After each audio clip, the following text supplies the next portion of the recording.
I'm Ariana Grande. Hi, I'm Cynthia Erivo, and you're listening to the Broadway Podcast Network. Visit bpn.fm to discover more.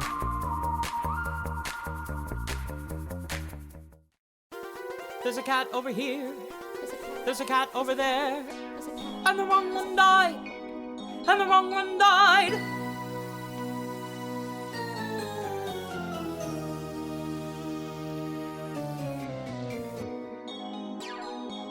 Welcome to The Wrong Cat Died, the podcast breakdown of the catastrophe. I'm your host, Mike Abrams, and today we have another amazing guest. She was Victoria on the 6th U.S. national tour of Cats just before the pandemic. So welcome, Caitlin Bond, and thank you for joining me. Hi, thank you so much for having me. I'm excited to have you on. I know I have some Victoria theories, and so I always love to hear kind of the take there. But before we get to that, you started the show in 2019. But what was your experience with the show prior to that? Like, how many times have you seen Cats? Did you grow up with it? So I was not one of the people that grew up with it. I know a lot of our cast members did.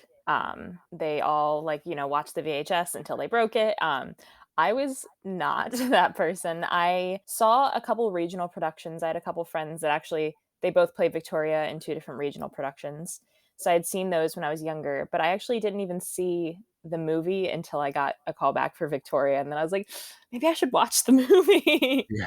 Wow. So, yeah, I grew up as a ballet dancer, so I had never really been super into theater. So I had done a couple musicals when I was younger, but it was mostly ballet. So I had just never really branched out and watched a ton of musicals or anything. If anything, I was watching ballet and that was it. So I had never really seen the video until I got my call back, and then I watched it. I'm like, wow, this is amazing. How did I never see this before? So yeah, I do find Victoria always so interesting because it is usually a ballet background or a very heavy dance background versus most of the rest is theater or tumbler or singer. It's like there is that kind of more musical theater, like extreme junkie growing up, and your was more of dance or ballet. So you saw some regional productions. You said you had friends. Was that later in that wasn't young, was it? That was probably adult almost. I was probably late teenager. Yeah, maybe 13 to 15, somewhere around there. Yeah. Okay, so it's still teenager, still early. So at that age, how much of it did you recognize how sexual and over the top and some of that is at that age? Oh no, I had no idea what was going on. Honestly, no clue. And I still didn't, even watching the recording, being 19 years old, I still didn't really understand how sexual it was until we got into the rehearsal room, and it was like, oh, okay. Yeah, so then you get told the story basically, right? Yeah. Okay, so you've only seen a couple regional productions as a teenager, and then you get a call back, you're auditioning, get a call back, and you say, okay, now I'm going to watch the 1998 movie. Yeah. Still don't really kind of understand what's going on, and then you land the job and you get into auditions. Yeah, my audition process was a bit different than everyone else's because I actually wasn't even planning on auditioning for Cats. I was in New York City. I was living in Pittsburgh at the time, and I had been in New York City I got a call back for Phantom of the Opera. And I was like, oh, the audition for Cats is the next day. I should do that. Because I knew it was a dancer show. And I was like, oh, I would love to be Victoria because I've had friends that did it. And I was like, it's such the white unitard, and it's very balletic. I was like, I would love to do that. So I went to the open call with, 600 other people. I somehow got a vocal callback for a couple days later, absolutely bombed it, did terrible. My voice cracked 10 times. I sang 16 bars, and she's like, is that all? I'm like, yep. And I was like, well, that was it. I'm done. I'm never going to hear back from them again. And then a month and a half later, I got an email saying I had a callback for Victoria. And then I was like, oh, this is serious. And I didn't realize it, but they had pretty much cast the entire show at that point. I was one of the last people that they cast. Wow. Because they had a Cats boot camp situation that was a week long. They all called it Cats camp. So the entire cast knew each other because they were all at this Cats camp, and pretty much everyone that was there ended up getting hired. but it was like a week-long thing of learning all the choreography and learning different parts. And it was more so they kind of knew that they were going to hire everyone, just like placing people and figuring out like what parts they wanted people in. And I wasn't at that, and I had no idea. I was like, how does everyone know each other? But I was one of the only people that wasn't there. Me and I think like one or two other people were not at this. So my audition was a little bit different than that. And then I had my Victoria callback, and that was like 3 days long of just Victoria stuff and learning the entire. We learned a lot of the show and a lot of the choreography. So yeah, that was my audition experience. As kind of a ballet dancer, Victoria doesn't sing all that much, right? I mean, Thank God, no. Okay. So I was curious, like, how that's like, is that like a major part of the audition? Because it feels like it's such a dancing role. And I mean, there's even rumors that because of how little Victoria sings and dances, that she's actually deaf, is like one of the rumors. That is one of the rumors. And apparently like white cats are a lot of times deaf. Like that is really okay, yeah, we did research that makes on sense. Like we read this whole thing. I think it's more common that they're blind too. I could be wrong about that, but we all looked that up because Chrissy Cartwright had said something about that. And because she doesn't sing all that much. In the original, I believe Syllabub and Victoria were supposed to be one character, but they couldn't find someone that they liked their dancing enough to, and also their singing. Like they couldn't find like a technical ballet dancer that could also sing up in, super high octaves. So I did sing. I sang through the whole show. I had a mic. I sang every single ensemble song. I didn't have any features. Actually, one feature I said like a snake in That's your in one of the McCavity reprises. I said like a snake, and that was my starring moment in the vocally. But yeah, so it is more common that white cats are deaf. So that is definitely one of the theories for that. But there was interesting. I did not know that, and I didn't. The only blind rumor is the character that plays, like the actor that plays Gus in the 1998 movie was blind when he did it. Oh, I didn't know and that. So that was why, if you watch the movie closely, they like walk him up. Like they basically, someone is holding his arm and they carry him up. And he was a knighted, older, very famous British guy. And he was in his 90s, I think, when they did it. And so that was just kind of like so that's the only blind rumor I've got in the Cats universe at this point. But I didn't realize that came also from White Cats being there with it. That makes a lot more sense. Yeah. So that is a common thing. But yeah, the singing was not, definitely not the main part of my audition process. Like my callbacks were literally all dancing. The first round of callbacks we did, I think there were like 40 of us. We did a ton of dancing. Then they did a cut. Then we did another dance. And then they did another cut. And then I think we sang, but it was very, it was like 16 bars from The Addressing of Cats, and that was all they had me sing. Okay. And then they did another cut, and then there were, I think, 4 of us left. And then we did like Victoria, we did the whole part. They brought in one of the dance captains from Broadway, and we did all of the Victoria partnering scenes. And then they did another cut, and then there were 2 of us. And we did like every single Victoria feature, all the partnering. We did the crazy like upside down lifts. We did a ton of lifts. Like Kim Craven, our associate, was like, you've done this lift before, right? I was like, yeah, totally. Never done it before. But you never say no in the audition room. It's always, yes, of course I've done it before. So yeah, it was, the singing was very, very short. At my callback, it was also, they were looking for Demeter and a swing, I believe. So they also had, like, they had us doing like 16 bars, and then they had the Demeters like singing the entirety of McCavity. So, but yeah, no. And then I, a couple days later, came back for a final callback. I think it was maybe like 3 girls for Victoria and a couple people for Demeter, and Andy Blankenbuehler was there.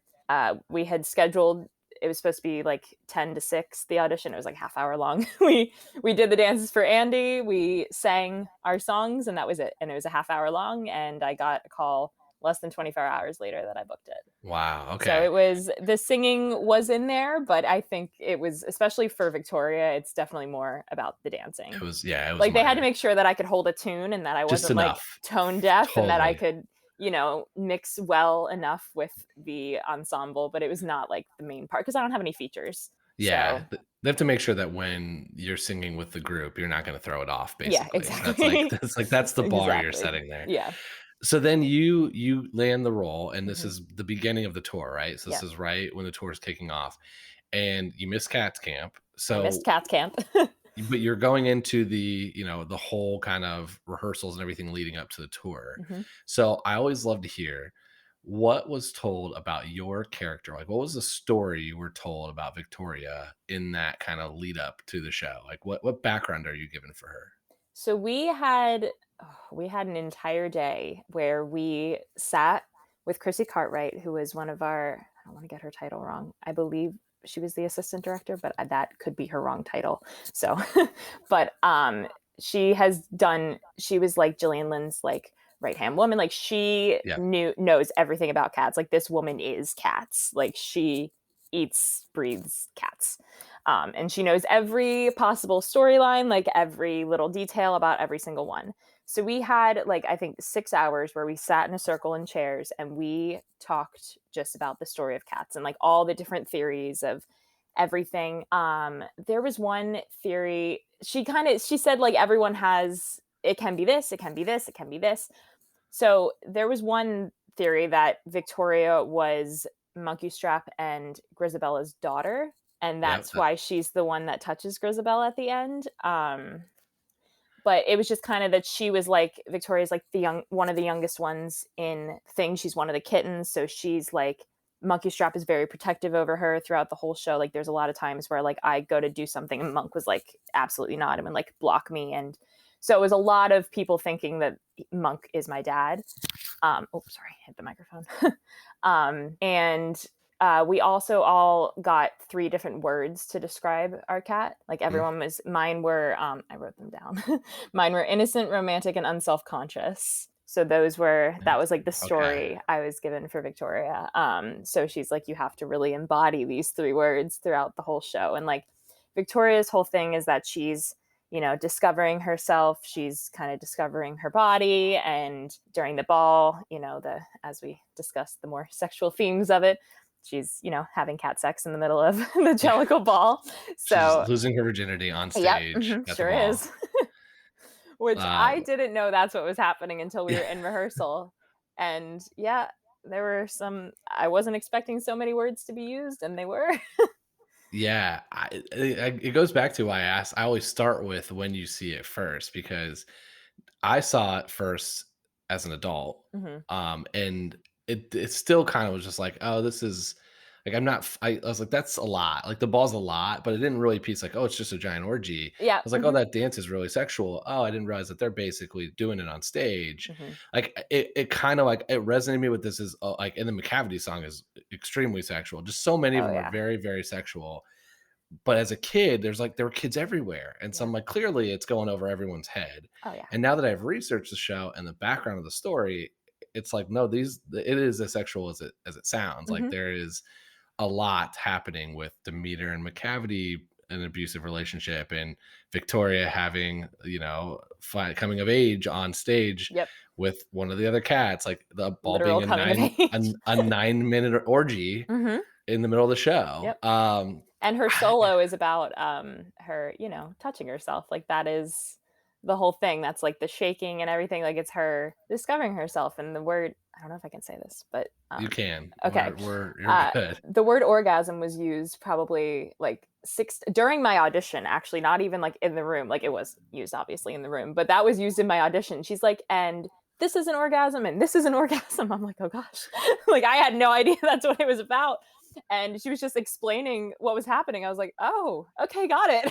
Like I had Did no you go idea. like, did you like think back to when you saw it the first time being like, oh my God, what did I watch? Yep. Yeah. I was like, Okay. oh, was very unaware that that's what was happening. But now that I know, now I can't unsee it. Like that's all I see. So, That's the part that I just still blows my mind is that now that I've learned so much of this, and I've not watched it full through in a while, but yeah. it's like it's on tour now, and I like want to see it again and be like, oh, okay, wow, this is as aggressive as the story says. Yeah. I love that you were told that Grizz potentially was your mother, because I've heard from a few other Victorias that might not have been the way that they ever thought about that, and they've always thought it was potentially Demeter or somebody else. It does seem Yeah. pretty assumed that Monkstrap is your dad. Yes. And there had also been, it was kind of like there were a bunch of different ways it could have gone, because she had also said like Jenny Anydots pretty much was the mother of like all of the different kittens, and that she took care of them. And it's a lot of with cats, like one is the mother, but then just takes care of all the kittens, even in like normal, like the animal. Yeah. So it was kind of like there was speculation. But yeah, I think the Grisabella theory is definitely could be accurate and would make sense for why Victoria was the one to touch her. Yeah, that's what all the like the rumor mill stuff kind of centers around, is you're the first one to reach out. Yeah. And that would be potentially why. And it also could be a little bit of like the coming of age story by being abandoned by a mother and then having that like first experience. So that's kind of the other reasons. Did you get told about being deaf or mute in the, like, was that brought up, or was that just a rumor mill later? I don't think she brought it up. Maybe it was definitely not something we talked about when we were doing that like big, not like a round table, but like the big discussion. I feel like she maybe had said something about it at one time, but I think it was something like we were just talking about at lunch one day, and everybody was like, "Oh, did you know that like white cats are normally deaf?" I'm like, "Oh, that makes sense." Yeah. That's why I think in some productions Victoria doesn't sing at all. Like she doesn't even have a microphone. Yeah, there definitely are a few, and I always just assumed that was just you didn't do the 16 bars in rehearsal, and they just really want the dancer, and so it's like it's probably not super necessary if you've got the dancing. But yeah, I didn't know if there was any like rationale behind it. It seems like there's not a lot of rationale behind all of it besides staging. It does seem like there's definitely some staging that makes some sense. When you were doing your 6-hour like learning the story, what's the other thing that surprised you most, like when you were hearing the story? Oh, there was a lot about Macavity and the going back and forth between that. Like, I think she had said that Grisabella had fallen in with Macavity, and then she like really lost her way. And like Demeter and Baum had also, been with Macavity, but they were able to get out. But Grisabella like just fell in too deep, and that's why she got exiled, basically, which I didn't know that. And there was a whole, like, obviously the Grisabella and Monk used to be together thing. And it's just like every single cat had their own like different storyline. And it was a lot of information to interpret in one day, because you're getting like all these crazy things. And like Mungo Jerry and Rumpelteazer, like their whole thing is that they were actually with Macavity too. Like they were kind of assistants, but they weren't like in it super deep, and they were actually like really sweet, but they just were like kind of told by Macavity what to do, and we're thinking of like when they got older maybe they'd be like part of that. So it was, every different cat has their own unique storyline. So I feel like I need to have the 6-hour session, because I've been slowly piecing this together by talking to different people. And I've gotten a lot of different variations. And it sounds like even the 6-hour session, though, there's some consistent truths, but then there's some stuff that differs from country to country, cast to cast, and everything in between. And that's what's kind of fascinating to me, is something that there's a lot of Broadway where it's just story is very clear, and it's played this way and sung this way, and there are no changes, and there's nothing. And Cats leaves a lot of interpretation. Yeah. And I feel like that's why it's probably lasted so long, is that there's just so many different ways you can go every night and see a slightly different version, or someone's slight take. Or I think even Victoria danced, like the coming of age dance was with different characters in different ones. Because did you do it with, was yours with Plato? Yes, or Alonzo? I did it with Plato. Okay. I think there are some productions that do Alonzo, and then there's also another name for Plato that I can't think of. There's a lot of renaming. Admetus. Something like that. Yeah. It's his name is in the name of Cats. Like he. Okay. It's Admetus, but that is a character that was, I guess, ultimately the name was changed, or the character was cut. Just kind of like Syllabub is also named Jemima in some productions. Like all of the cats have a million different names, and there's also an Electra at some point that got cut. I think Jemima got renamed intentionally. Yeah. I think Jemima got canceled, and so they moved to Syllabub. Yeah. When you were on and going on tour, were you like any of your friends or family that were able to come see you? Was it anybody's first experience with cats? It was everyone's first experience with cats. No one had seen. So how do you prep them? Like, what did you tell them before the show? What did you say? Hey, here's what you're gonna go see. I said I'm the one in the bright white unitard, and that's all I gave them. That's it. Just come that's see me. it. That's what I said. my amazing family, actually, they all, I think 8 of them, like a couple of my my godmother and her husband, and my godfather and his wife, my aunt. I call them my aunt and uncle, but just to clarify. So my godmother and my godfather and 2 of my aunts and my mom and my dad all drove up to Providence to come see opening night. And I think they were just so in awe of the fact that I was like the main dancer. They're like, you just turned 20 and you're doing like this Broadway. They had no idea what was happening. Yeah. Like, I think they were more just in shock by the fact, like, I told them I was like one of the main dancers, but they had no idea. Like, they're like, I mean, I wasn't, but they're like, you're the star of the show. You're the only one we see, which, I mean, is fair. When I'm in a white unitard, it's really easy. Yeah, you do to stand spot out. me. Yeah. Especially You because stand out it was reflective. and you get your own too. time. Yeah. Yeah. You get your own, like, you get a full moment really Yeah. by yourself, which in cats isn't really that many No. cats that get that opportunity. Yeah, like every cat has their own like little like feature, but I'm the only one that has like a dance solo that it's just me on the stage. Like Mustapha's obviously has like his whole dance thing, but that's like a whole number. I'm the only one that had like a moment of just like silence. I'm the only one on stage. Like that was really special, and I'm getting emotional thinking about it. Yeah. So yeah, it was. I didn't really give them any warning. I just said, I'm the one in white. It'll be easy to pick me out. And they were all just like in shock that this was my first professional dance job that I ever had. Like, this is my first job. So they were in shock that this was what I was doing. And most of them had never seen me dance like this. They had seen, a couple like ballet shows, but they had never seen me do anything like this. And they were all like, oh my God. So yeah, it was less so about the story for them and more about the, oh my God, my niece is the star of this show. Yeah. In their heads. So yeah, I mean, that's a really cool experience. I Yeah. do think, like, I find it fascinating because I was not given any prep for what I was going to see. And I now kind of always think about what would I tell somebody going to watch it for the Yeah. first time. But it's different for you. It's like, yeah, just come see me. Here's my part. Yeah. Forget the rest. Forget the other, Yeah. whatever hours. But I'm here. And you do, like, since you're on stage a lot, because a lot of the cats kind of dance through a lot of stuff, you are very easy to pick out because of the white. Mm-hmm. Yep. I do want to talk a little bit about you were in the group that was on tour when the pandemic kind of just abruptly stopped it. And so Yeah. I've talked to a few other cast members, and I think what I found really interesting is just, I knew you were actually, I was very likely going to come see you in April. Like, it was on tour in where I'm from, Sorry. Indiana. and it was on its way. Mm-hmm. But it just, like, I don't even think you knew when you started the performance that night that was going to be the last one. And so I'm really just curious, like, when did you get that news? Like, how did that whole thing, like, such an abrupt ending, happen? So we had a break, like a 5-minute break, and we all opened our phones and found out that Broadway closed. So we were literally sitting in the rehearsal being like, oh my gosh, Broadway shut down. Like, it is. Yeah. And we were asking our PSM, we're like, are we done? Like, are we closed? Like, is this rehearsal going to be it? Like, is this the last time we're ever going to be on stage? He's like, we're not closed. Like, don't worry. We're still doing the show. And like every like 20 minutes, we're like, are we still good? We're still open. Yeah. We're still planning on doing this tonight.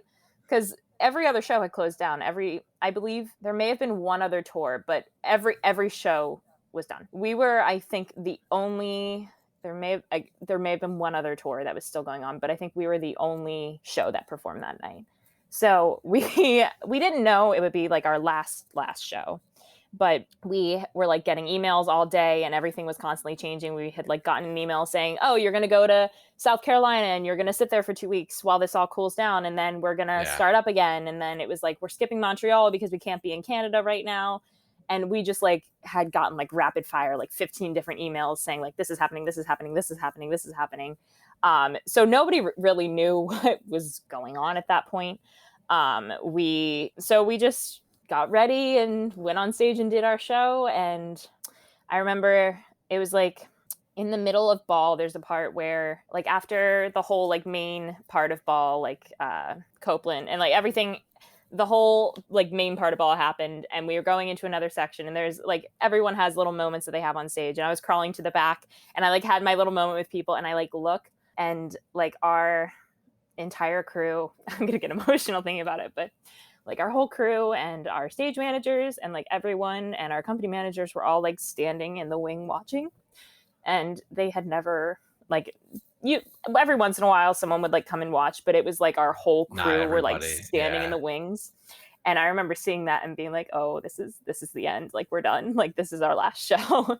Yeah. And we kind of like all at that same time, like we all kind of had a moment where we looked around and noticed that like the local crew and like our crew and our stage managers and company managers and like everyone was standing in the wings watching.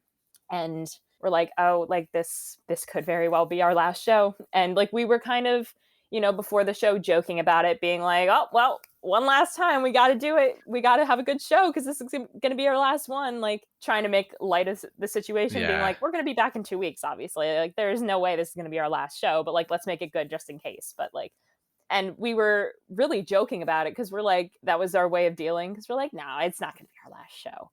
But kind of seeing that during the ball, we all were like, oh, this is the end. Like this is, yeah. And I remember our wardrobe supervisor, Mikey, who I absolutely adore. He used to watch it every night. So like it was not unusual that he was there. He always stood in the stage right, like back wing, and always watched. And I used to like make eyes with him like off stage and like joke around with him. And like I had a part where I had to kick, and I used to try to like kick my hand with my foot to like we just had like little things that I did like off stage. And he was sitting there like kneeling and like crying. And like everyone else was sitting back there watching, and I was just like, "Oh man, this is the end." So that was it was a tough one. After the ball, I think we all just kind of like went off stage and just kind of cried. Like I used to like crawl off stage and then go like put my legs on the wall because my legs were so exhausted after doing ball. And I did that, and then I sat up and I was like, "That's the last time I'm ever gonna do that." Yeah, it's got to be a lot to take in, especially with which being so abrupt, and not really knowing, and the uncertainty. Because I was in Indiana, which is where I'm from, and I went to a basketball game, and then there was the same thing. There was the basketball like March Madness tournaments were starting, and they played one game, and we're all like, are they going to keep playing? It was like one game got to about halftime, and they realized they probably shouldn't keep doing it. Yeah, it was the same kind of thing where it was just like, we're not sure, but all of a sudden it just very abruptly stopped. Yeah. And just knowing that was the end, and then you all are now on to different things, because it's like it didn't come back. Like there wasn't that 2 week later and come back. It was the end. So hopefully there's another opportunity for you though, if you want to ever be Victoria again, because it's still, you know, it's a show that's never going to end. It seems like. Nope. Cats never dies. We'll be back after this short break. Let's change gears to a couple rapid fires, and then we're going to talk about the $1 million question. Okay, so if you were not Victoria and you could play one other cat in the show, doesn't matter like if you could sing it, do it, dance it, male, female, anything, just who would you want to do for one night? Mistopheles. Different dance Immediate number? answer. Okay. Sorry, what? It's a different dance number? Yeah, I mean, our Misto and I, we used to like mess around, and we would, if we ever had like a rehearsal studio, we would do like the turns together and like mess, because he was a lefty and I was a righty. So we used to do them like opposite. And there was, I don't know if I can say this, but I'm going to say it anyway. I saw on Instagram that one night on Broadway, the Misto had like hurt himself and couldn't do the turns. So Victoria jumped in and did the turns. Oh, wow. And this was like a bootleg that someone posted on Instagram, and our Misto sent it to me. I'm like, man, if you're ever hurt, I got you. Yeah. Like I can jump in. I know it. Like every time at our sound check, whenever we did Misto, like I would do like the dance, like we would all do it because it's just so fun. So I would love to do Misto. I would love to have that dance number, the super high end. I mean, it's completely opposite from my entire character, because everything I did was very slow and lyrical, and like everything I did was like on a flute and some piano, and everything Misto did was on drums. And I used to say this all the time, because you could tell like what was original choreography versus what was Andy Blankenbuehler choreography, because everything that Gillian Lynne did was on like the piano or a flute or like anything, and everything Andy, like the newer stuff that Andy did, everything was on like a drum beat, like a sharp, like more not aggressive, but like more of a sharp movement. And then Gillian was more of like a flowy, so you could go into like a really pretty like arabesque or whatever, and then like snap it out to add like the Andy flair to it. Interesting. That was, yeah. Okay. So I feel like almost the entire Misto number was completely brand new. Like he revamped it completely. Obviously, there were the iconic turns in Misto that will never change, but the entire Misto number was really Andy's like, I feel like that was his like favorite number to do, because it was very like everything was on a drum beat, everything was sharp and precise and like very like hip hoppy and just like very Andy Blankenbuehler style. And like everything that Victoria does was like, I think most of my choreography was original Gillian Lynne, like lyrical, slower, like longer extended movements. So it would be so fun to do like the complete opposite of that and do like full Andy Blankenbuehler choreography. Yeah. Because I feel like that number was one of the only ones that was nothing Gillian Lynne. It was just like all Andy. Interesting. So I'm not knowledgeable enough about any of this stuff to have noticed that, or to really even be able to tell you the difference between the two. Having seen the original or the 1998 and then saw Broadway twice. But yeah, I would have never picked that up. But that's really interesting to hear. And I love the like you're ready for, you're not rooting for injury, but it's like, hey, if there is an injury, I'm ready. I'm like, if it happens, we had that. a plan. We had a plan because he would normally go to this side, and I was like, you go to this side and you call me up and I'll do it. But yeah, I feel like the choreography, the entire show was a very cool mixture of like a Gillian step and Andy step, a Gillian step and Andy step. Like it was still like had the original, like the iconic original choreography that was like needed to make it Cats, but still like everything had a newer modern flair that like Andy did. And it was just like, it was really cool to realize. And I think that we actually had the drummer in rehearsals with us. And I think that was the reason, because all of the newer stuff was meant to be on like a drum beat rather than on the piano. So we had a rehearsal pianist and we also had a drummer, which I feel like is not super common for like shows. I feel like it's usually just like a rehearsal pianist and that's what it is. But when we were learning the show, we had a drummer too. And that's how we learned it. Very interesting. So it's a really cool mixture of the show. Who would you say are your favorite and least favorite cat characters? Not actors, characters. Oh God, not the actors. Yeah, that's why I have to always clarify that question. Okay, so my favorite, obviously Victoria. I love Gus. Gus, okay.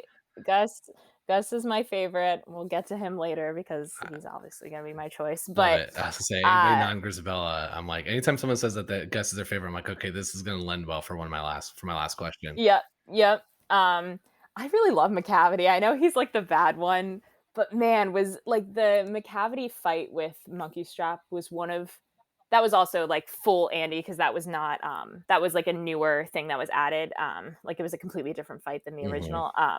That was one of the coolest parts of the show for me, because like the lighting, like it was like dum, and it was like bright red. Oh my God, it was so cool. Like watching that in rehearsal the first time, like they're literally like climbing up set pieces and like throwing each other across the stage. Like I just think McCavity's kind of a badass. Yeah. So like, of course, everyone's always loves the bad boys, but I'm like, and it was, my partner, of course, too, because it was Plato turns into McCavity.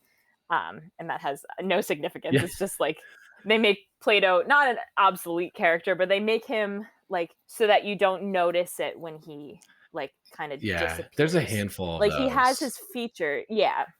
Like he has his features, but it was also like his little minions. They make them 2 ensemble members so that they can just kind of like slip out and then come back. Yeah.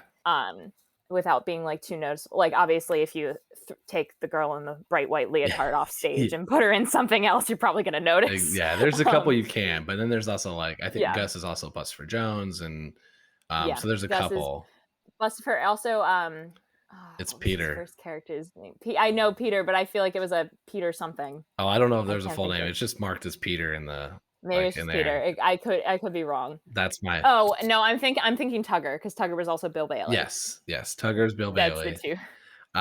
You're right. It's just Peter. Yeah, that's my. Because that's my least favorite cat. Peter Buster. Peter. Yes, I dislike Peter. I just think you got all these amazing names and you got Peter, and it really bugs me that they just chose Peter. I like Bill Bailey. I wish that was like one of the characters, because we say it in. You say Peter too. Yeah, which is why they renamed it. Could you imagine having a cat named Peter? That's the thing. Although I do find I have a few friends that have like very traditional, like like human names for names. their, but all for I love dogs. that. And it's usually, I love that. it's kind of When entertaining. it's like, come here, Stanley. I have a friend that has a golden retriever named Mark. I love golden And retrievers. They're so, my yeah, I favorite grew up with golden dog. retrievers, and I did too. having one named Mark, just every time they post it on I social love that. media, I laugh. Mark. I feel like there's some human names that work for animals, and then some that it's like, yeah, that's weird. Yeah. That's Peter. That's Peter for me. I love that. Yeah, Peter. They could have been more creative, but again, they wanted it so that it's not a super noticeable cat, so that he can slip out and become someone else. Yeah, I get it. Like, But because Grisabella's in the opening Baby number Grizz. too. Baby Grizz. I would have. Yeah, she doesn't have a fancy name. I It's would just not Baby have Grizz. known that Peter existed by name if it wasn't for the fact that it's in all the rumor mill stuff. Like it pops up in the cat's Wikipedia when I was researching. Yeah. And so for me, it was just like they could have named him anything. They could have called it Cat 5, and I would have been fine. Like just dancer number 2. It's in the program too. I know. It's like Peter / and I'm like, I feel like Peter was not a necessary thing to Exactly. put in the program. He's in the opening number for like 30 seconds. He sings one line, and he's in the opening number for like, and the 5 minutes that he's in it, and then that's 2 it. more like legitimate, bigger characters. It's like they don't need Peter's that. listed Peter's first. listed in there. And everyone's like, who's Peter? And then it's like Bill Bailey. It's like, who's Bill Bailey? Exactly. That's why Peter's my least favorite. But I'm not letting you off the hook. Who's your least favorite cat? I don't know if I have a least favorite. I'm trying to think. I have my list of all the cats here. Hold on. Let me go through them. You know who else I love? Hold on. I have a lot of favorite cats. I also love the twins, Corcopat and Tantamile. The twins are wild. They are so cool. And I was also like, we had like 4 different iterations of twins. I feel like we had a lot of turnover because our original girl ended up actually booking the West Side Story movie. So then one of our swings took over Tantamile, who was also my cover. And then she left, and then another girl took over Tantamile, and then our original Coracopat took over Mistopheles, and then we had a new Coracopat come in. So we had like a lot of iterations of twins. And I feel like I was just like really good friends with all of them. Like some of my favorite people were like the twins. Like I'm still, Laura and Melody are like 2 of my best friends. Like I adore them. They were both our later Tantamiles. So like I literally just saw Melody last night. So like it was, I feel like it was special because I just had so many moments with both of them. And I just like, they do so many cool things when you watch them. Like they have so much depth, but like, again, their costumes are kind of like not super like bold. Like they're kind of just, they blend in, but if you really watch them, they do like the coolest things. And I also just like had so many fun moments on stage, like playing with them, because we were always doing like if you watch every dance, I think especially Tugger, I'm literally opposite of Tantamile in every single thing. Like we are doing the exact same choreography on opposite sides of the stage. Almost I think for like 4 different numbers, we're opposite completely, like the entire time. The twins, as a casual spectator, I just don't think most people pick up. Like it, and then you learn about them. And I've talked to Melody and a couple of the other twins over time. It's like, I want to watch. And I listened to Laura's the other day too. The twins, because like they like turn before somebody comes on stage, and they do like, there's a lot of staging and like unique things, them being like telepathic, that I think is so clever and cool. That almost gets like, I think it was Laura who said that, like if you don't know them, you might not notice it, but if you do and you watch it, you're really in for a treat, and you just get this like really special experience. So I'm with you on those.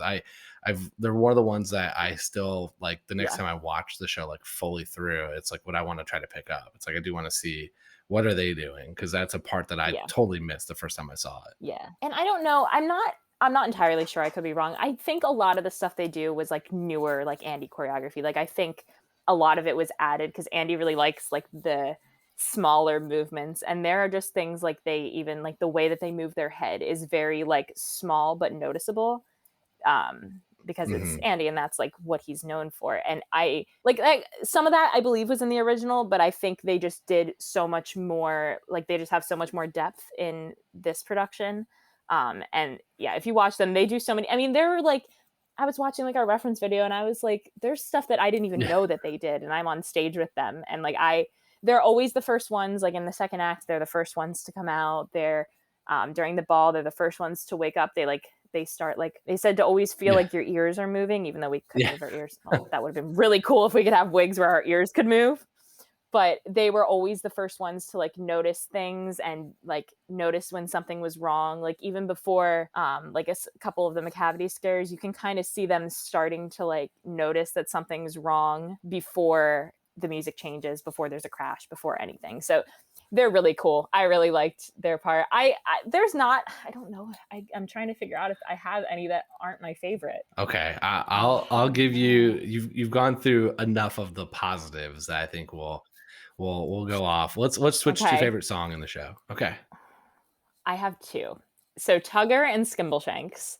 Skimbleshanks I loved because I added so much to Skimbleshanks, and just like I added a lot of like cat-like things. Like he did something where he'd be like a speck of dust, and I would like spaz, and like I did so much like cat-like stuff in it, and we weren't told to do that. I just did it, and no one ever told me not to. So I just like, yeah. And that was, I think that's why I liked that number so much, was because it wasn't really choreographed. They're like, just be cats. And like in the entire beginning, I did a thing where I would follow Skimbleshanks, like he was walking, and I would like follow him on my knees and like do exactly what he was doing, but like smaller and like on the floor and like kind of making fun of him.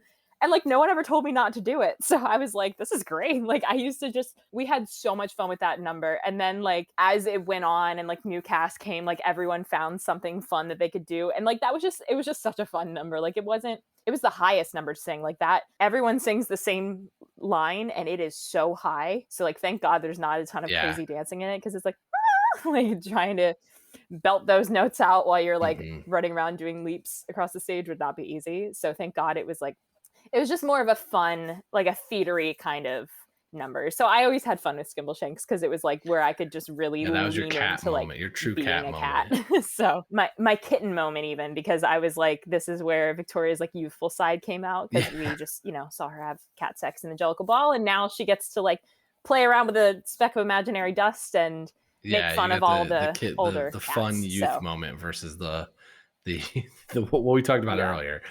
And then Tugger, just great song. I love Tugger. That was another one that was like very, very different from the original. Like that was one of the other numbers that I feel like had the most Andy stuff in it. And it was just such a fun number. Like there was, like I did so many lifts. I mean, you probably don't even notice it half the time because you're watching Tugger, because, he literally steals the spotlight as he's supposed to. But I did probably like 7 or 8 lifts in that thing. And I also like slide between people's legs and we're like jump splits. And like, it was just such a fun number, like super high energy, like very sassy. Like, I feel like that was the one time that I got to be like, yeah, like actually like rocking it out, because every other scene, like Victoria has to be very like graceful and elegant and poised. And Tugger, because we were all kind of like under, not like a McCavity under his influence, but we were all kind of like, oh my gosh, we love him. Like, please pick me. Like it was, so that was like the one time that I got to be like a little sassy and like a little like sexier and like kind of have that that's fun vibe. So I really liked that number. And there was also like, I feel like it was the number that stuff would go wrong in the most often. So there was always like, I think one of our guys, I don't know if it was an understudy that was on, I'm not sure, but like one of his like boot things broke off. And so I had to do like a jump straddle, and I like grabbed it, did a head roll, and then like chucked it off stage.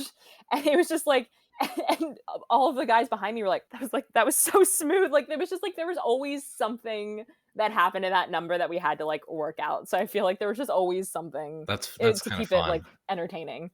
And McGee always made different choices, like, and our understudies made different choices too. So like, it's kind of the same with Gus. Like he did it differently every night. So it seems like Tugger, it's just like always fresh and exciting. Like that number is really supposed to be that way.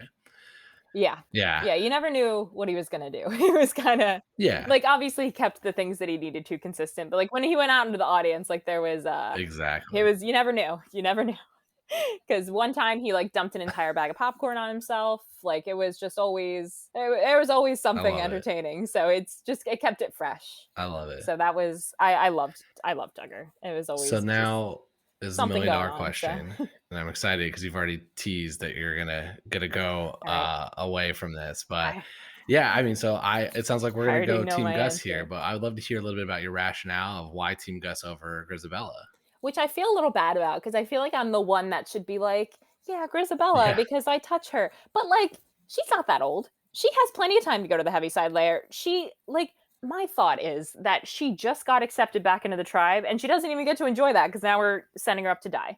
Like, I completely give her a agree. year. Completely agree. That's been my most recent, as I've talked to more people about this. I'm like, if you want to accept her back, let her spend time with the family. Let her be Exactly. reunited with her daughter. Go back and spend the Her year and have some. suspected daughter. Yeah, potentially, depending on when you see it. Yeah.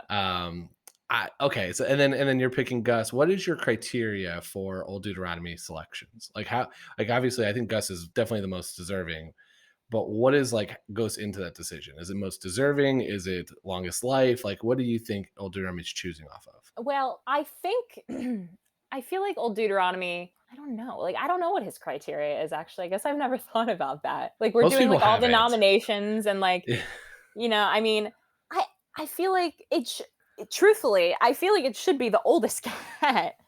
Like, I feel like you But should then that's send Old the one. Deuteronomy, right? Isn't that him? I feel like Gus is older than Old Deuteronomy. I don't know, though. That's my other thing. Like, does Old Deuteronomy ever get to go to the heaviside layer? I've asked that question a lot of times. I don't know the answer to that. I really don't. The reason I wonder it is because it seems very clear that Monkish Trap is next in line, and that he's wants to be the next leader of the tribe. He's trying really hard. And you see it. Yeah. And it's like, well, if he's trying really hard, that means there has to be an end date for Old Dude. For Old Dude. Like, he's either retiring or he's killing himself one time, or how does that work? Because he's the one that picks. So is 1 year he can just it's me this year. All right, bye. Yeah. I've thought about that, and I don't know. I don't know what the answer to that is. I don't know if he ever gets to go. I don't know if maybe he's magical, like they all are. Like, all the cats are kind of, everyone has something. Like, I don't know if he's just eternal. I don't know if one day he's just going to disappear and we assume that he goes up to the heaviside layer. Also, why does it only happen once a year? Well, cats are only allowed to die once a year. Does it explicitly say once a year? Yeah. Okay.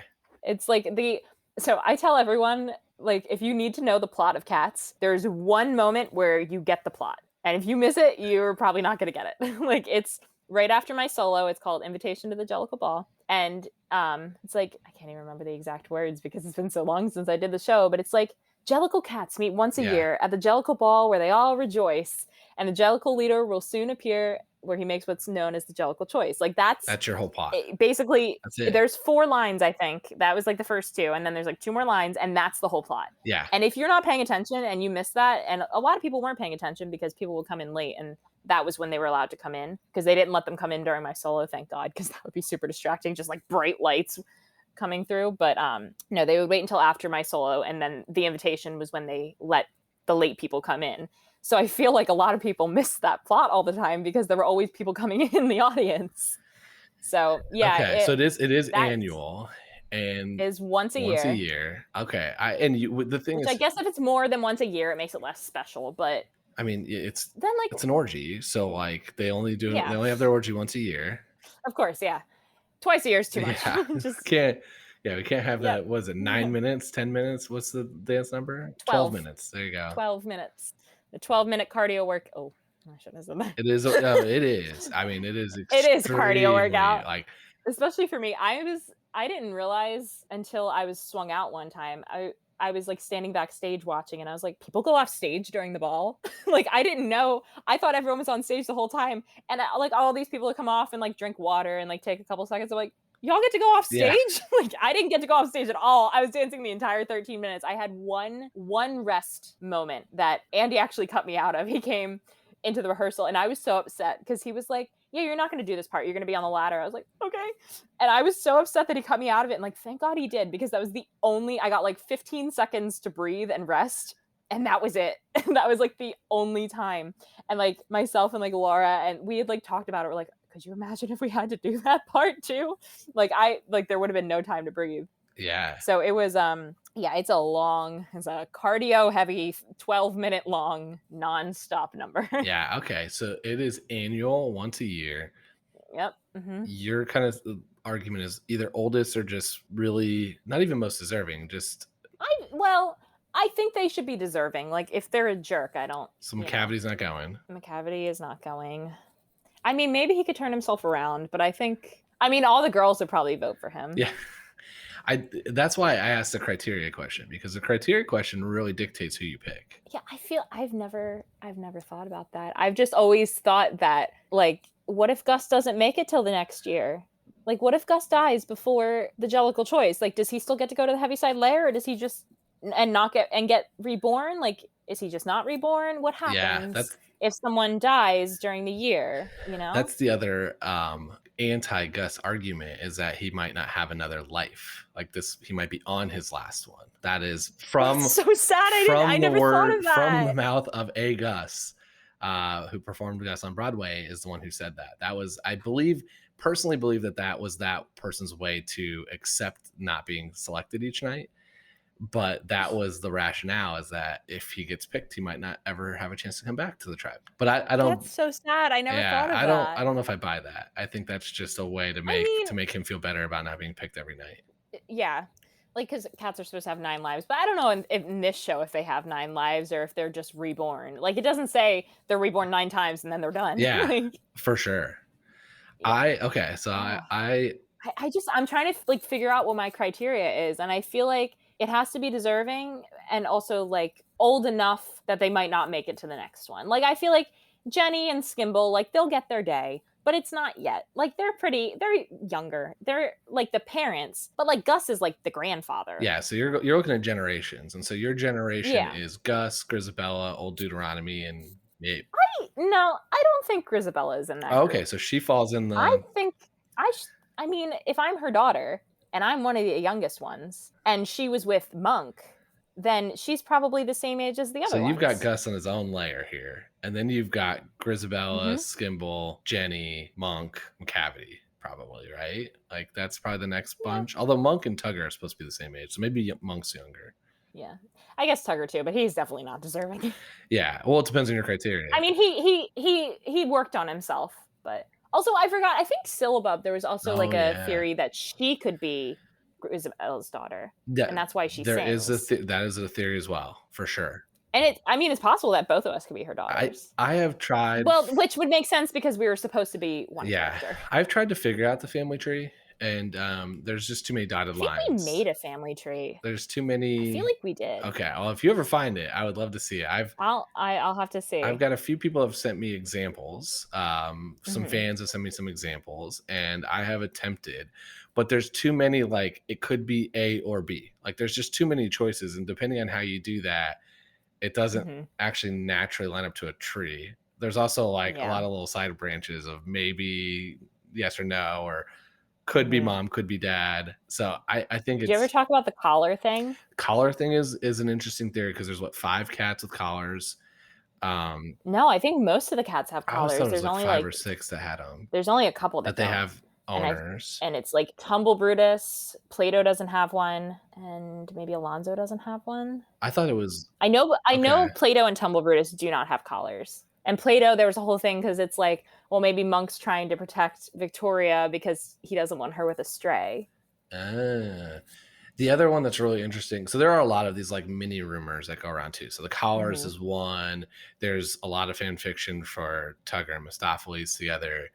Oh yeah, absolutely. There's one other. I love those. Those are my favorite. Yeah, there's some like novels, like books written out there.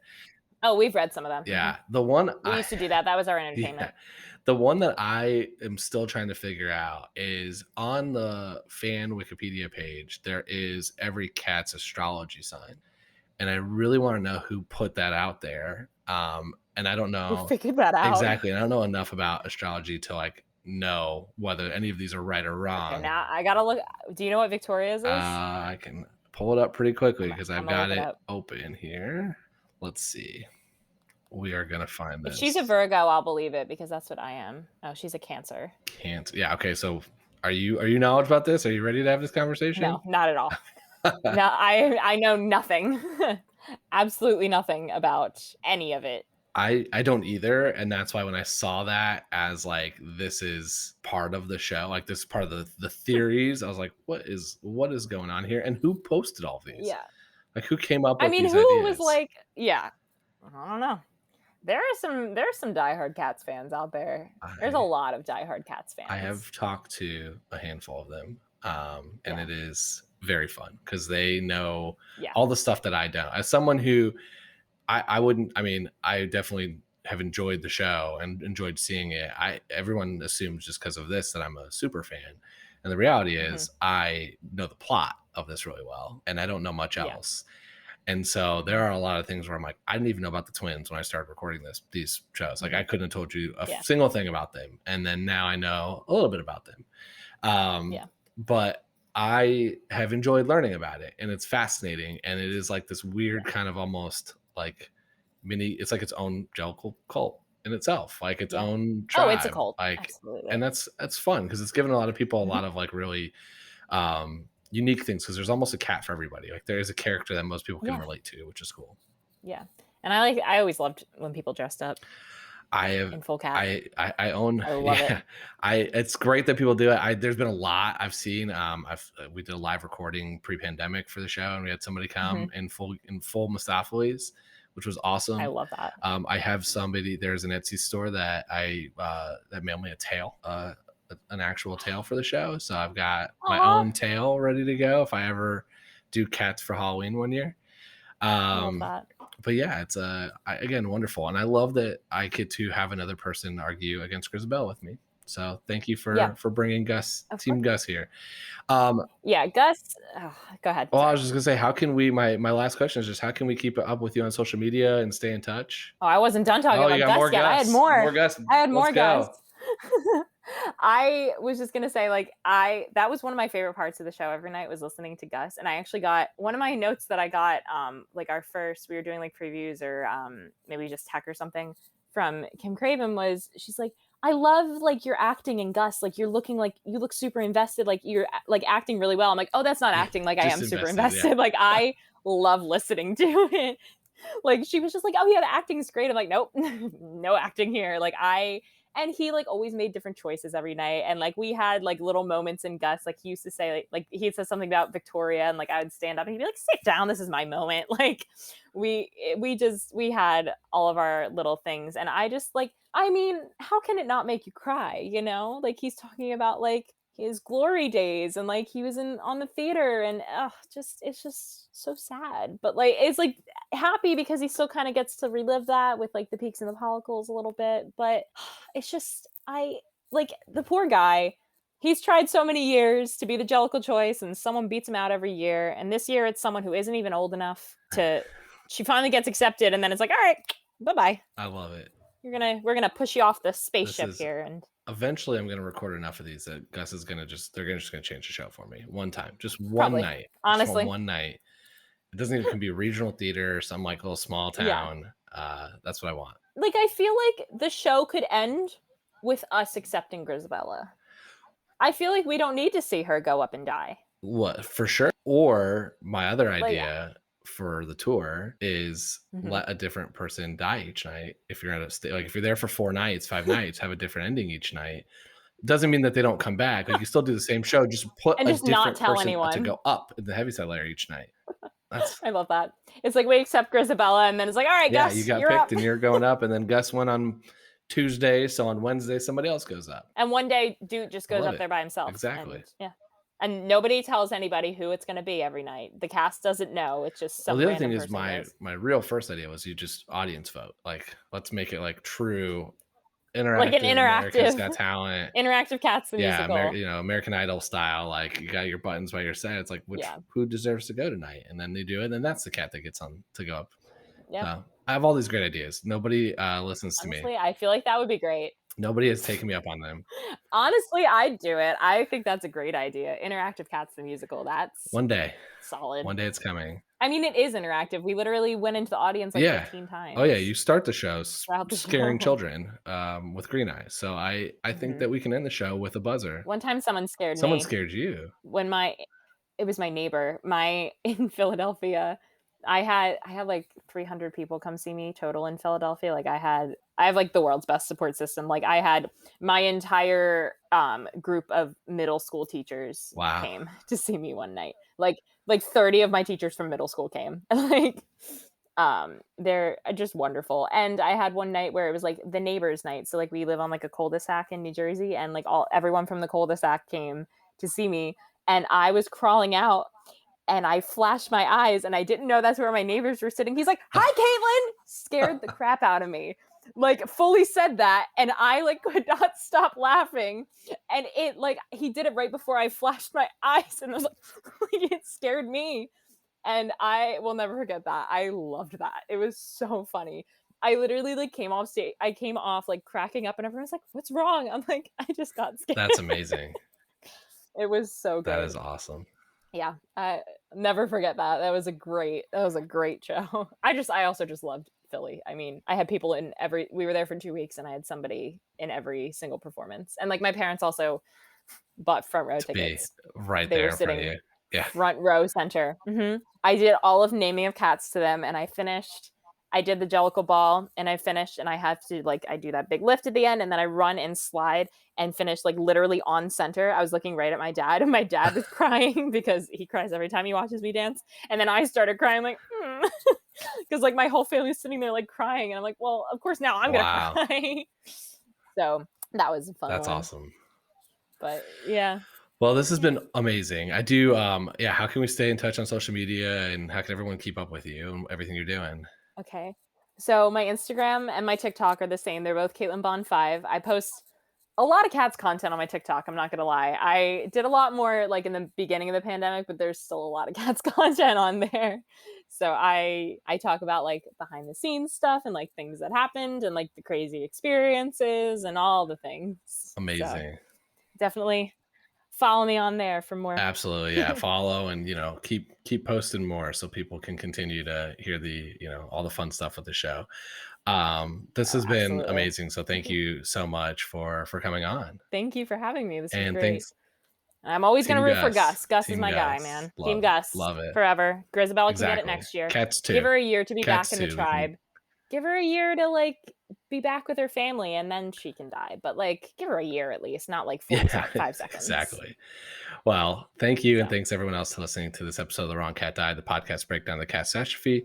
To follow along, you can subscribe on Apple Podcasts, Spotify, Stitcher, or anywhere else you listen to podcasts. Follow us on Twitter and Instagram at The Wrong Cat Died, or check out our website, thewrongcatdied.com.